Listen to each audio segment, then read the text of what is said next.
سوال پر یعنی کسی پنڈت یا فال کھولنے والے بابا کو ہاتھ دکھانے والے کے پاس جانے والی بدعت اور بدشگونی کی بدعت پر روشنی ڈالیے.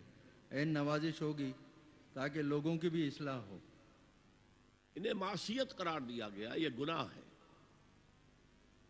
اور آپ نے فرمایا ہے کہ نجومیوں کی اگر کسی بات پر کوئی یقین کرتا ہے تو وہ اس شے کا انکار کرتا ہے جو میں لے کر آیا ہوں. یہ جو اوکلٹ سائنسز ہیں، ہاتھ کا لکیروں کا علم ہے، نجوم شناسی ہے وغیرہ وغیرہ، سائنس آف نمبرز چلتے ہیں، یہ اوکلٹ سائنسز کہلاتے ہیں.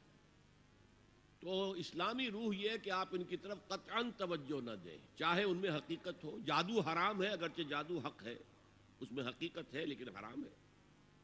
اس لیے یہ چیزیں حرام ہیں، ان کے اندر ملوث ہونا اسلامی روح کے اور ایمان کے تقاضے کے منافی ہے.